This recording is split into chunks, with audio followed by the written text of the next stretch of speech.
আসসালামু আলাইকুম ওয়া রাহমাতুল্লাহ। সুপ্রিয় আলোর পথের দর্শক মণ্ডলী, আশা করি মহান আল্লাহ রাব্বুল আলামিনের অশেষ মেহেরবানি ও দয়ায় আপনারা সবাই ভালো আছেন। আজকে একটি সুন্দর বিষয় নিয়ে আপনাদের সাথে আলোচনা করব। হারিয়ে যাওয়া একটি জিকির বা দোয়া, যেটি আমরা এখন আর সচরাচর পড়ি না। অনেকেই অন্যান্য দোয়া করেন ঠিকই, কিন্তু এই দোয়াটির গুরুত্ব ও ফজিলত যেন ভুলেই গেছেন। আল্লাহু আকবার। অথচ রাসূলুল্লাহ সাল্লাল্লাহু আলাইহি ওয়াসাল্লাম বলেছেন, যে ব্যক্তি সবসময় আল্লাহ তাআলার এই গুণবাচক নাম নিয়মিত পাঠ করবে, ওই ব্যক্তি আল্লাহর পক্ষ থেকে ধন দৌলত লাভ করবে। সুবহানাল্লাহ। এটি আল্লাহর রাসূল সাল্লাল্লাহু আলাইহি ওয়াসাল্লামের ওয়াদা, আর তার ওয়াদা সর্বসত্য ওয়াদা। তার ওয়াদা আল্লাহর ওয়াদা। তিনি আরো বলেন, যে ব্যক্তি আল্লাহ তাআলার এই গুণবাচক নামটি নিয়মিত পাঠ করবে, আল্লাহ তাআলা ওই আমলকারীর দুনিয়া ও পরকালের সব কাজকর্ম সুন্দর ও সুষ্ঠুভাবে সম্পন্ন করে দিবেন। সুবহানাল্লাহ। তিনি আরো বলেন, যে ব্যক্তি আল্লাহ তাআলার এই গুণবাচক নাম নিয়মিত পাঠ করবে, আল্লাহ তাআলা ওই ব্যক্তির সব কাজের ভালো ফলাফল দান করবেন। সুবহানাল্লাহ। প্রিয় দর্শক মণ্ডলী, আমরা হয়তো আল্লাহ রাব্বুল আলামিনের গুণবাচক সেই খাস নামটি এখনো জানি না। রাসূলুল্লাহ সাল্লাল্লাহু আলাইহি ওয়াসাল্লাম বলেছেন, তোমরা নিয়মিত বেশি বেশি ইয়া যাল জালালি ওয়াল ইকরাম পাঠ করো।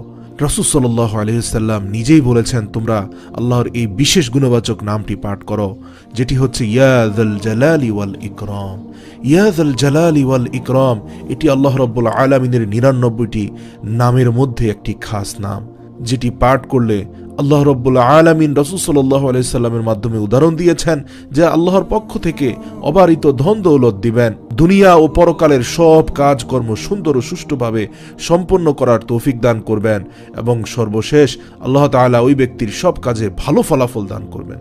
প্রিয় দর্শক, ইয়া যুল জালালি ওয়াল ইকরাম, আল্লাহ পাকের এই খাস নামের অর্থ হচ্ছে সমস্ত সৃষ্টি জগতের অধিপতি, যিনি সৃষ্টিকুল থেকে ভয় পাওয়ার হকদার ও একমাত্র প্রশংসার যোগ্য, মহত্ব, বড়ত্ব এবং দয়া ও ইহসানের অধিকারী। আল্লাহু আকবার। সমস্ত জগতের অধিপতি আল্লাহ রাব্বুল আলামিনের এই আধিপত্যর যে স্বীকৃতি, এই স্বীকৃতিটা আমরা দিব এই নামের জিকিরের মাধ্যমে, ইয়া যুল জালালি ওয়াল ইকরাম। আল্লাহু আকবার। প্রিয় দর্শক, আমরা বেশি বেশি এই তাসবিহটি পড়ব। এটি মূলত আল্লাহ তাআলা ৯৯টি নামেরই একটি। এই নাম বেশি বেশি পড়তে বলার সুপ্ত রহস্য ফুটে ওঠে এর অর্থের দিকে গভীরভাবে খেয়াল করলে।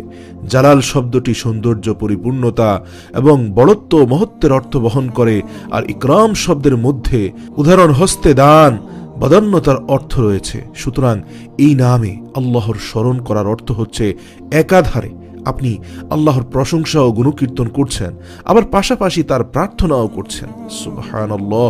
নবী করিম সাল্লাল্লাহু আলাইহি ওয়াসাল্লাম যা বেশি বেশি করতে বলেছেন। আপনার কি তা কম পড়া হয়?